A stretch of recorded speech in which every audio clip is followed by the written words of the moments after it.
Senhora Presidente, senhoras e senhores deputados, Senhor Governador, agradeço-lhe muito a sua vinda, naturalmente, e a sua explicação bastante exaustiva da atividade normal do Banco de Portugal.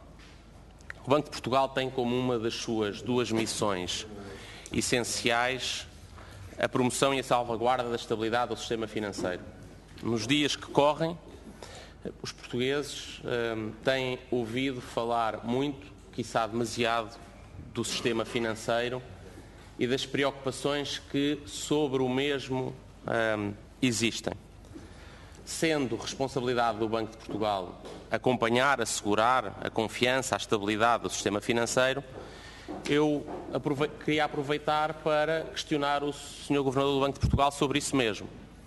Perceber onde estamos e perceber de onde vimos. E queria começar por aqui. Sr. Governador, eu gostava que me descrevesse como é que evoluiu o sistema financeiro nos últimos 5 anos. O que é que foi feito nos últimos 5 anos para ou melhorar ou agravar a situação? Queria que me dissesse em particular qual era a situação do sistema financeiro dos bancos portugueses no final do primeiro semestre de 2011, isto é, no momento de resgate externo pedido por Portugal às instituições europeias e ao FMI, que teve uma parte naturalmente que envolvia o sistema financeiro. Como estava o sistema financeiro nessa altura, e gostava que comparasse objetivamente, e é a primeira pergunta clara, qual é a comparação da situação do sistema financeiro em maio, junho de 2011 e em novembro, dezembro de 2015. Em segundo lugar, gostava que me confirmasse, porque os dados dos boletins do Banco de Portugal sobre o sistema financeiro apontam números que dizem que os rácios, a estabilidade, a robustez dos bancos portugueses foi globalmente melhorando ao longo destes anos, apesar da crise económica forte que vivemos. Que nestes 4 anos os bancos desalavancaram, que nestes 4 anos foi melhorado o rácio de transformação, a exposição a dívida face aos depósitos, que os bancos têm mais capital, têm melhores rácios de solvabilidade, aumentaram a margem de liquidez e que é um dos sinais mais brilhantes do que se conseguiu fazer no meio da dificuldade, enquanto em Espanha, na Grécia, no Chipre, nos momentos de crise, os bancos perderam muito e muito em depósitos, o sistema bancário português conseguiu aguentar os depósitos. Em particular, foi notável o papel da Caixa Geral de Depósitos como porto seguro durante aqueles anos. Mas queria saber se isso aconteceu, porquê? Se houve ou não um enorme esforço das autoridades públicas, supervisão e políticas, designadamente do Governo, dos contribuintes portugueses e também das administrações e dos acionistas dos bancos. Quantos mil milhões de imparidades foram registados e os balanços foram limpos? Constituição de provisões, quantos milhares de milhões de euros de provisões foram constituídas? Houve ou não um forte esforço de recapitalização pública e privada dos bancos portugueses neste período?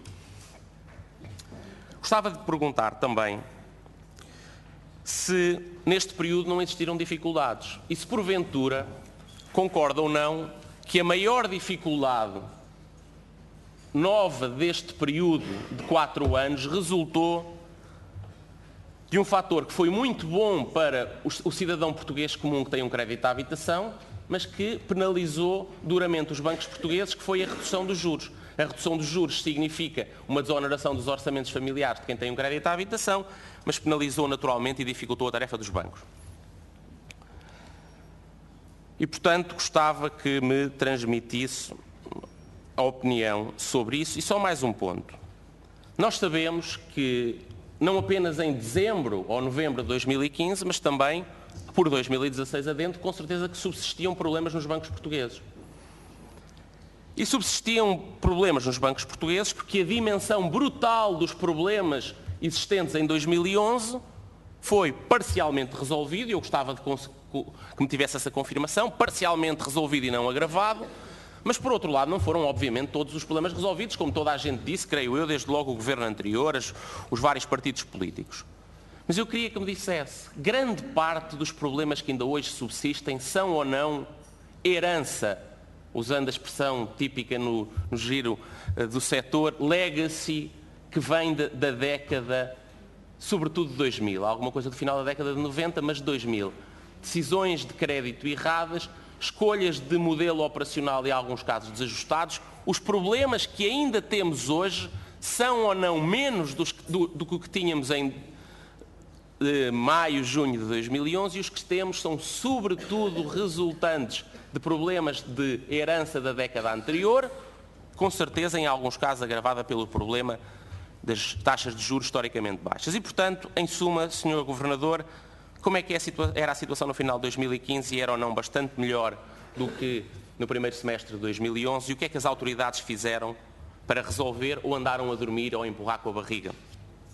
Mas o país não parou no final de 2015. E, portanto, deixe-me que lhe pergunte também sobre os últimos meses. Porque mudámos de governo, mudámos de políticas, mas no caso do sistema financeiro também mudámos de atitude. E passámos de um governo que, em vez de querer ser parte da solução, se transformou em parte do problema, é a opinião nossa. Designadamente em achar que o sistema financeiro é uma arma, não de arremesso político, mas de destruição, pelos vistos, do país. Um governo agora que ação pouco ou nenhuma, mas declarações que alarmam e que criam incerteza são muitas. Eu queria o seu comentário sobre 4 situações. A primeira é compreensível para quem está preocupado com a promoção e tem por missão a promoção e a estabilidade do sistema financeiro, é compreensível, aceitável, que a outra entidade que tem responsabilidades de estabilidade do sistema financeiro, que é o governo português, sobretudo o Ministério das Finanças, sobretudo o seu ministro, mas não apenas, contribuam globalmente, mas, por exemplo, no caso do novo banco, para a instabilidade e a incerteza. O que é que faz uma declaração que não escolhe elencar todos os cenários e alternativas jurídicas possíveis? Escolhe ameaçar com data marcada com a liquidação de um banco? Que mensagem é que dá aos depositantes e aos investidores assinar com a liquidação de um banco? Se fosse um papel jurídico que elencasse todas e mais algumas as possibilidades jurídicas, ainda se compreendia. Quando se trata de um único aceno, de um único cenário, é no mínimo perigoso, para não dizer criminoso. Em segundo lugar, Caixa Geral de Depósitos, esgotou o seu tempo. E eu não quero, sobre a Caixa Geral de Depósitos, eu não quero abordar as matérias que estão sobre a Comissão de Inquérito, queria-lhe fazer 3 questões rápidas. Ouviu o que eu disse, não é? Sim. Ouviu, é que não respondeu, portanto, agradecia que convergisse para o fim. Senhor Presidente, vou procurar terminar. Também aqui o Governo tem, por notícias que alimenta e boatos que não esclarece, alimentado a incerteza e a insegurança. O Sr. Ministro das Finanças, exatamente nessa cadeira, há um par de semanas, disse que havia um desvio, insinuando um buraco na Caixa Geral de Depósitos de 3 mil milhões de euros. Que confiança é que isto dá, sobretudo quando no dia a seguir se percebe que isto não era verdade. Nem há buraco, nem há qualquer referência, nem há qualquer valor que possa sustentar aqueles montantes que o Ministro falou. Em segundo lugar, o Banco de Portugal, na sua atividade de supervisão, deve fiscalizar a atuação não apenas das administrações, mas também a capacidade dos seus acionistas.